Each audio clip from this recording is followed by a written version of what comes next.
আগন্তুক অসম সুৰক্ষাৰ কাৰণে অসমৰ বন সুৰক্ষাৰ কাৰণে অসম চৰকাৰৰ দ্বাৰা গঠিত আসাম ফৰেষ্ট বেটেলিয়ন অসম বন বিভাগ চাকৰি নতুন পদ আকৌ পুনৰ নতুনকৈ ভেকেন্সি নিউ ৰিক্ৰুটমেন্ট লৰা ছোৱালী Assam forest battalion AFPF forest guard forester গেট 1 সেইবিলাক পদ আহি আছে তোমালোকে সাজু হ'বলৈ হ'ল ৰানিং লং জাম্প পঢ়া শুনা ষ্টাৰ্ট কৰি দিয়া ময়ো আপডেটবোৰ দি যাম চেনেলটো সাবস্ক্ৰাইব কৰি লবা নমস্কাৰ গুড মৰ্নিং মই পলাশ আপোনালোকে চাই আছে পলাশ আসাম যেহেতু মই এইকেইদিন অসম পুলিচৰ লগত জড়িত যিবিলাক আপডেট আহি আছে সেইবিলাক শেয়াৰ কৰি আছো আজি এই আপডেটটো হ'ল Assam forest battalion new recruitment new vacancy তো তাৰ ওপৰত মই আজি এই আপডেটটো লৈ আহিছো মানে ভিডিওটো শেষলৈকে চাবা বুলি আশা কৰিলো আৰু যেহেতু আসাম ফৰেষ্টৰ নিউ ৰিক্ৰুটমেন্ট নিউ ভেকেন্সি বিষয় SLPIত বাৰ আমাৰ যিবিলাক অফিচিয়েল সাইট আছে তাত কিন্তু সেই অফিচিয়েলি ভাবে অহা নাই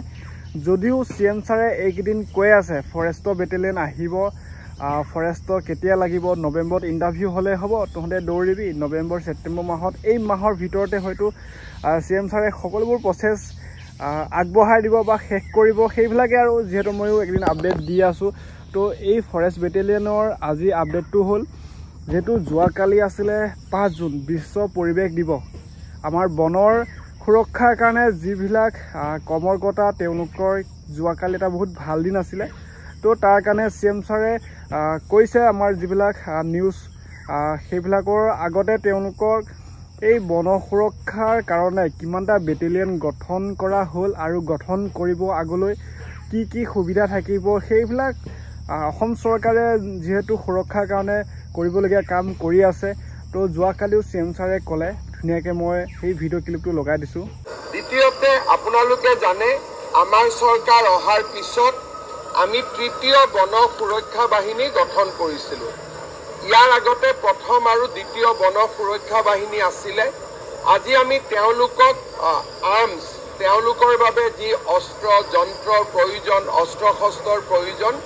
তাকো আজি আমি প্ৰদান কৰিছোঁ যাতে অসমত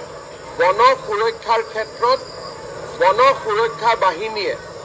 স্বতন্ত্ৰভাৱে আৰু খুব শক্তিশালীভাৱে কাম কৰিব পাৰে এতিয়া মূল বিষয়টো হ'ল যে ফৰেষ্টৰ নিউ ভেকেন্সি 100% আহি যাব ছেপ্টেম্বৰ নৱেম্বৰ এই মাহৰ ভিতৰতে ফিজিকেল টেষ্টো হ'ব সেই মাহৰ ভিতৰতে তোমালোকে গম পালা একো ডাউট নাই ক্লিয়াৰ তো এতিয়া আপডেটটো এই কাৰণে যে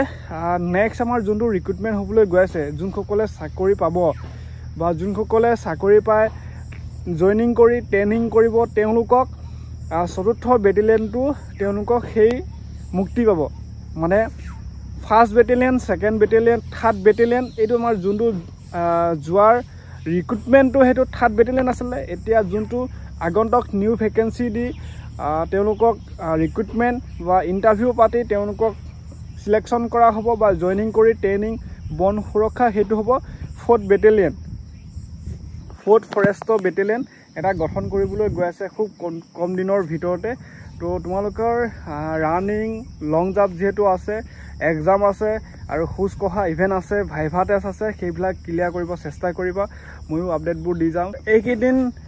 আমাৰ ল'ৰা ছোৱালীসকলে আগন্তুক ফৰেষ্টৰ কাৰণে সাজু হৈ আছে নিউ ভেকেন্সিৰ কাৰণে তো দিনে ৰাতিয়ে দৌৰা কাম পঢ়াৰ কাম তো সেইবিলাক কৰি আছে ময়ো আপডেটবোৰ দি থাকিম যদি পলাশ আসাম এইটো চেনেলটো প্ৰথম চাইছা তো ছাবস্ক্ৰাইব কৰি ল'বা এই ধৰণৰ চাকৰি খবৰ বাতৰি পাই থাকিবা